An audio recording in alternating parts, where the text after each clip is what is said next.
It was a cold Tuesday morning when Daniel Carter, a 33-year-old office worker, stood at the same bus stop he had used for the last 8 years. Same routine, same dull gray sky, same coffee in hand. Life had started to feel like a treadmill, always moving but going nowhere. He had a job, yes, but no sense of direction. His dreams of becoming a writer were long buried under invoices, emails, and Monday meetings.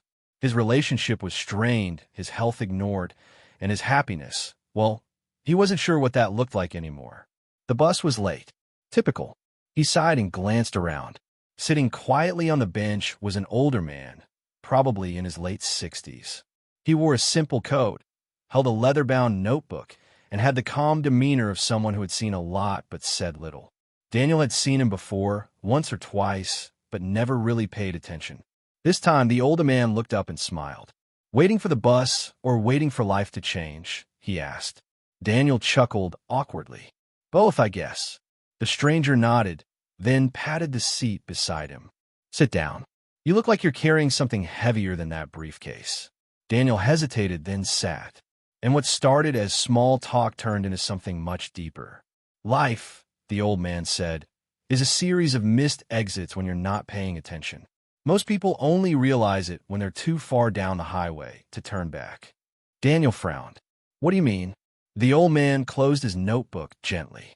"Let me ask you something. When's the last time you did something just because you wanted to? Not for your boss, not to pay rent, not to meet expectations, but purely because your soul needed it?" Daniel didn't answer. He couldn't. The man smiled knowingly. "That's what I thought." For the next 15 minutes, the two talked. The older man, whose name was Elliot, explained how he had once lived a life just like Daniel's, safe, scheduled, and suffocating. He was a financial analyst for 30 years. Stable job, good income, but no passion. One day, he sat in a cafe and realized he couldn't remember the last time he laughed. The real kind of laugh, the one that comes from your belly. That day, he handed in his resignation, took a year off, and traveled. Now, he was a published author and a part-time teacher at a community college. Daniel was stunned. "Wasn't that risky?"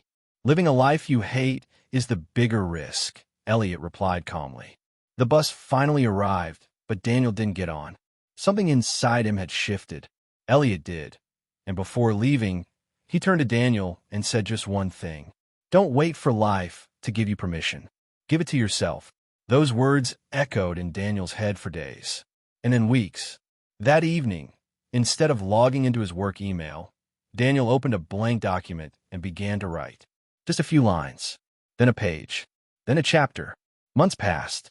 Daniel started waking up earlier, writing before work, and submitting short stories to local magazines. One got accepted, then another. His confidence grew. He began saving money, not to buy things, but to buy freedom. A year later, he resigned from his job. Not because he had it all figured out, but because he finally believed he could figure it out. By year 2, Daniel had published his first novel. By year 3, he was speaking at events, mentoring aspiring writers, and yes, returning to that same bus stop every now and then, hoping to pass on a piece of Elliot's wisdom to someone else waiting in the cold. Wisdom often arrives unexpectedly. We feel stuck in a job that pays well, but drains our soul every day. We have passions, but we are scared to fail if we pursue them. We've been waiting for the right time to make a change for years, and it never comes. Every day feels the same. We are surviving, not living. We don't know what we want, we just know it's not this. Have you been waiting for life to change? Maybe it's time you changed it yourself. Drop Acament with your dream. Yes, your real dream. And commit to one small step this week to move closer to it. If this story moved you, like, share, and subscribe to Wisdom Tales. You never know who needs to hear this today.